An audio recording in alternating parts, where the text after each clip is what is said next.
अब मिट्टी तेल का तो जमाना भी चला गया, अब तो एलईडी आ गए हैं। एलईडी की वजह से इतनी बिजली की बचत हो रही है, आप यकीन मानिए, ये एलईडी को आप धन्यवाद देना है। वरना अगर एलईडी नहीं होता तो इतना बिजली आज के डेट में सारे जगहों से एलईडी हटा दीजिएगा, इतना भी हम लोग डिमांड पूरा नहीं कर पाएंगे। इतना भी डिमांड हम लोग क्या कर पाएंगे, नहीं पूरा कर पाएंगे। फिर ट्रांसफार्मर आपको जगह जगह बढ़ाना पड़ेगा।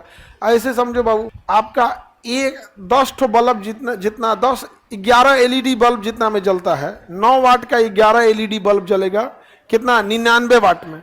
और एगो पीला का बल्ब आता था 100 वाट का, एगो पीला का बल्ब 100 वाट, और 11 गो एलईडी बल्ब। किसी भी घर में 11 गो से ज्यादा नहीं जलता होगा, भले होगा 15 को 20 गो, लेकिन एट ए टाइम 11 गो जलता हो। इतना भी बढ़ के कर घर है 11 गो कमरा वाला। गांव का आदमी तो और बिजली बचाने में ठीक रहता है।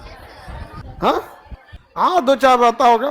आगे बढ़े तो एलईडी ने बहुत हद तक एक नॉर्मल इंसान का जनजीवन क्या किया, आसान किया। और बहुत जल्दी गवर्नमेंट स्कीम लेके आ रही है जिससे कि घर छतों के ऊपर सोलर पैनल लगाया जाएगा। इससे डबल फायदा होगा।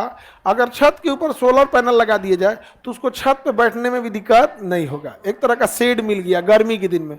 हाँ, ठंडी के दिन में धूप सेकने में दिक्कत होगा। हाँ, तो वो भी तो साइड से आ ही जाता है। तो आगी तापे ना घरे, ठंडी के दिन में छत पे जाओ और हवा चलता है, ठंडा मारने लगता है। तो किसी दिन जिस दिन धूप निकलता है उस दिन आदमी जा सकते हैं। तो इसके लिए गवर्नमेंट बहुत काम कर रही होती है, बहुत योजनाएं लाई होती है।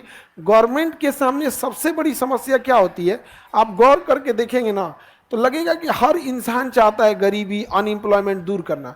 बट कैसे पता चलता है, आप समझो, हम ऐसे समझो, इस क्लास में आप जितने बच्चे बैठे हैं उन सब का एम्बिशन एक ही है, आपको कंपटीशन का एग्जाम निकालना है।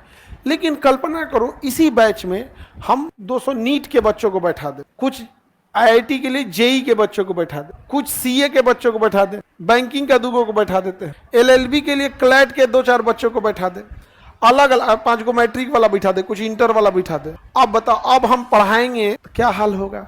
मेरी समस्या समझो, हम चाह के भी क्लास को नहीं खींच पाएंगे, समझ पा रहा है। तो एज किसी प्रधानमंत्री या किसी मुख्यमंत्री के पास ये सबसे बड़ी समस्या होती है कि समाज उसको ऐसे ही मिला हुआ है, स्कैटर्ड समाज मिला हुआ है यहाँ पर। तो उसको दिक्कत क्या होगा कि जो गरीब इंसान है वो, उसको पैसे देने हैं, उसको मदद करेंगे तब होगा कि नहीं होगा।